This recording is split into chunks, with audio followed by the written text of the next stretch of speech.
Hola, ¿cómo estás? Ha pasado muchísimo tiempo desde el último capítulo de Conversaciones Catárticas, pero siempre estuve segura de que este proyecto no se iba a quedar solamente ahí y que íbamos a continuar. Y por eso hoy estoy muy contenta y feliz de poder regresar, de nuevo estar de frente a la cámara y al micrófono para poder platicar un poquito más sobre Catártica Revista y que los temas que se quedan escritos en la revista no sean solamente letras, sino que entablemos una conversación entre tú y yo y podamos llegar a un punto catártico. Antes que nada, y tomando en cuenta que este es el primer episodio de la segunda temporada, creo que es muy válido hacer una reintroducción, así que me voy a presentar. Yo soy María Inés Flores y soy directora de Catártica Revista, y el día de hoy voy a ser portavoz de la revista y del equipo, pero... Y esta es una sorpresa también para todo el equipo porque ellos no saben que estoy aquí grabando a escondidas. Pero me encantaría echar a andar de nuevo este proyecto audiovisual en donde tengamos estos episodios de podcast. Y para mí sería muy bonito podernos ir integrando todos los miembros del equipo a este proyecto y que poco a poco podamos ponerle el rostro a las letras que leemos mes con mes. Ahora quisiera usar este episodio específicamente para contar un poquito la historia de Catártica Revista y cómo es que nació y para qué nació y por qué nació, y sobre todo platicar un poquito de las pasiones que siguen existiendo dentro del equipo y que nos permiten continuar con este gran proyecto. Catártica nació en enero del 2020, cuando entre amigas, recuerdo muy bien, Antonella, Lucero, Mapi y Katy, todas de distintas disciplinas, historia del arte, artes plásticas, literatura, coincidíamos que en el gremio cultural siempre se repetían los mismos nombres y casualmente eran nombres de hombres. Y desde mi disciplina puedo hablar sobre los dos personajes que tengo aquí detrás, que son nombres infinitamente recurrentes en la historia del arte, como es mi amigo Vicente y Leonardo. Y justamente coincidíamos que son las mismas historias una y otra vez, sin cambiar el punto analítico y sin cambiar los nombres ni aumentar nuevos nombres en la historia.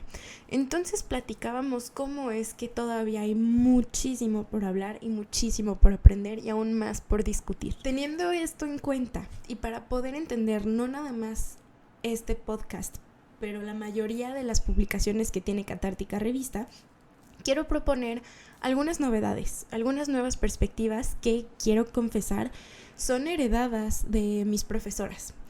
Sin embargo, creo que son muy valiosas para poder entender de lo que vamos a estar hablando. La primera de ellas que quisiera proponer es que nos quitemos las dicotomías axiologizantes. Y yo comprendo que este es un concepto muy complicado de pronto si nunca lo hemos escuchado anteriormente. Quiero decir que se tratan de estos adjetivos calificativos que nos posicionan en polos opuestos como blanco, negro, bueno, malo, correcto, incorrecto, falso, verdadero, etc. Todos estos adjetivos calificativos o dicotomías axiologizantes nos dividen en dos polos sin permitirnos abrirnos a la posibilidad de las diferentes variantes. Yo quiero pensar que la historia no es blanco y negro. La historia está pintada en distintas escalas de gris, o si me permiten decirlo, la historia es multicolor.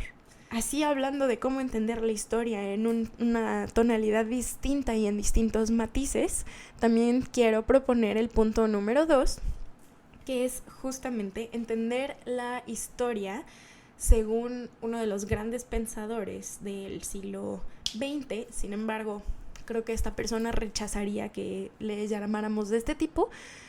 Quiero seguir a Michel Foucault en esta teoría. Habiendo mencionado ya su nombre, quiero dejar en claro que es muy probable que él vaya a ser un invitado especial y recurrente en muchísimos de nuestros podcasts. Entiendo que va a ser también de forma metafísica, porque no creo que él pueda ascender o descender o aparecer, porque murió en 1984. Sin embargo, creo que es sumamente importante hablar de Michel Foucault y de su corriente de pensamiento. Por lo tanto, voy a hacer una muy breve recuento sobre y contextualización sobre lo que Michel Foucault propuso. Entonces, Michel Foucault es un filósofo, historiador, sociólogo, psicólogo.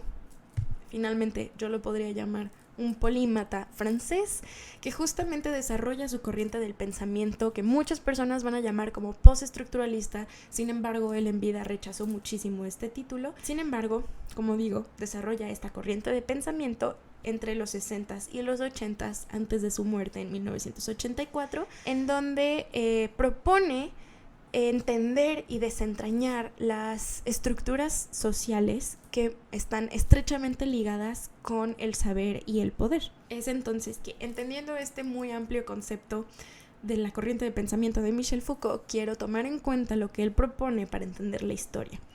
En el siglo XIX se pensaba que la historia era lineal. Iba de un punto A, que es un inicio, a un punto B, que es un final. Sin embargo, Michel Foucault ya en el siglo XX propone que la historia también está compuesta por rupturas y discontinuidades. Entonces puede haber distintos orígenes y distintos finales, aparte de que puede haber variantes y ramas dentro de esta misma línea.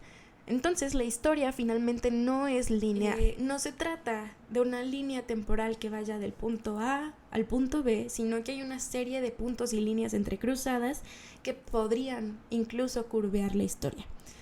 Esto puesto en otras palabras, podemos entenderlo como: yo, Marines, tengo mi historia que empieza en un punto A y termina en un punto B, pero también puedo tener puntos y entrecruzamientos con otras líneas temporales. Por ejemplo, la tuya, que también tienes un punto de inicio y tal vez un punto final. Y tal vez no nos conozcamos nunca en persona, o tal vez ya lo hacemos y ya nos conocemos en persona. Sin embargo, nuestras líneas ya están coexistiendo en un mismo tiempo. Tal vez no en un mismo espacio, pero los dos formamos parte de un gran esquema de historias. Es así como paso a un punto 3, que propongo entender la historia como la que ya conocemos oficialmente, sin embargo, solamente comprenderla como un pedacito de las muchas otras grandes historias que nos faltan por conocer. Tomando en cuenta estos 3 puntos que propongo, es que nace Catártica, con una intención de escribir, o más bien continuar escribiendo, la historia del arte desde un punto de vista inclusivo, tolerante y fuera del discurso que ya hemos escuchado anteriormente, que resulta ser hegemónico, blanco, católico, heteronormado, muy estrechamente ligado a la posibilidad de capitalizar los nombres que forman parte de esta historia. Y es en donde vemos productos como mis 2 personajes de aquí atrás. Y es entonces que yo deseo que este mercado de capitalización de nombre de hombre se cierre para poder estrechar un intercambio cultural con una infinidad de entendimientos nuevos, con una infinidad de personajes, con una infinidad de posibilidades nuevas.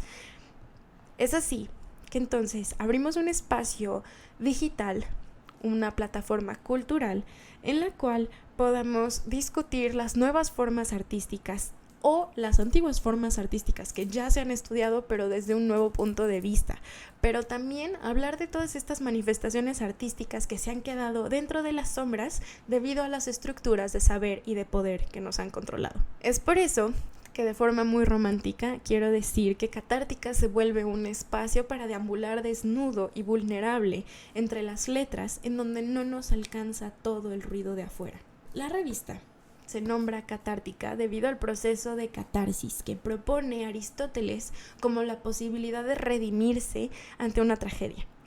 Entonces, tomando esto en cuenta, en la antigua Grecia la gente iba a presenciar tragedias griegas en donde se presentaban a sí mismos y proyectaban sus propias emociones ante los personajes que estaban protagonizando las tragedias griegas. Ellos se redimían y proyectaban sus emociones sin tener que personalmente pasar por la tragedia. ¿Qué es lo que quiere hacer Catártica a partir de esto?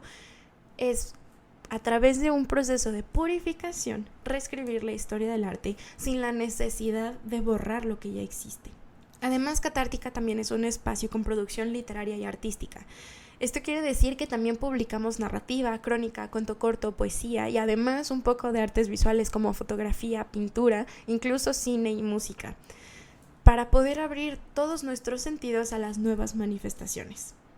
Habiendo ya explicado un poquitito de lo que hacemos en Catártica, me emociona reiniciar este proyecto audiovisual y esperando que a ti también te emocione, quisiera verte en los siguientes episodios para continuar platicando sobre la nueva historia del arte.